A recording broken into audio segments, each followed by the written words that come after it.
Well, I hope you've enjoyed the series on fasting. This is another day in which I want to talk about the splendor of fasting. Fasting is a many splendored discipline. It not only satisfies the spirit, but it is strong medicine for the body. In his sermon series, St. Basil enumerates the benefits when he says, what is easier to the stomach, a plain diet that carries you through the night, or those rich foods that weigh you down like a rock when you lie down? The wise Cappadocian father used a merchant ship as an apt illustration. It is far safer and more vulnerable when that ship is light. The ship completely loaded down is sunk by a minor swell in the waters. But the boat that has a captain smart enough to toss overboard the extra weight will ride high above even surging waves. And so it is with self-indulgent bodies. A person gets absorbed with filling up, getting weighed down until finally falling into ill health. But those who are equipped light and truly nourished avoid the prospect of serious disease. They are like the boat in stormy weather that goes right over a dangerous rock. To those who are traveling, fasting is a favorable traveling partner. While luxury forces them to bear burdens by carrying their enjoyments around, fasting prepares them to be light and unencumbered. And Basil had so much more to say. In fact, he said it with ironic humor.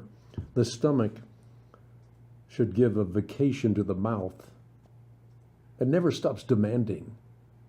And what it takes in today is forgotten tomorrow. Whenever it is filled, it philosophizes about abstinence. Whenever it is emptied, it forgets those opinions. How foolish to dig a grave with your own knife and fork.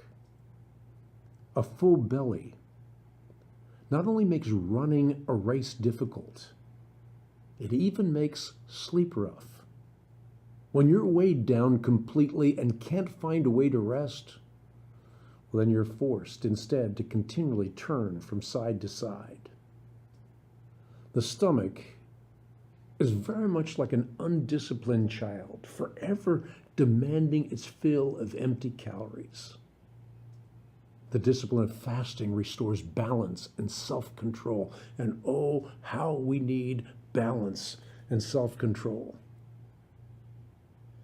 When fasting has a gentle eye, a calm gait, and a thoughtful face, there's no intemperate, arrogant laughter, but rather fitting speech and purity of heart. Remember the saints of old, the saints of whom the world was not worthy, who went around in sheepskins, in goatskins, destitute, persecuted, mistreated. Remember their mode of life, if indeed you are seeking after the same inheritance as them. You might want to read about it. Hebrews chapter 11, and then continue on.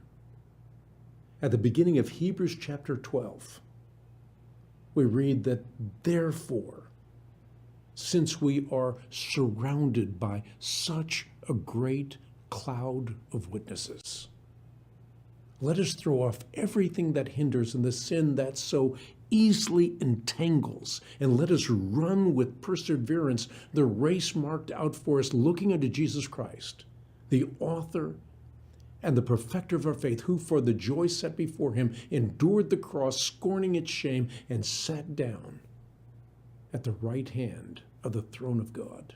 Consider him who endured such opposition from sinful men, so that you do not grow weary and lose heart.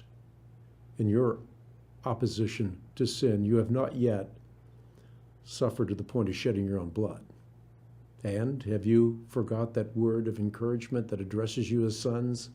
My son, my daughter, do not reject the discipline of the Lord or loathe his reproof, for whom the Lord loves, he reproves even as a father in whom he delights. The reproof of the Lord is medicine for the soul. And perhaps in this video, there's a little bit of reproof for myself and for all of those who are not attending the Lenten season with fasting that can allow us to truly feast on God.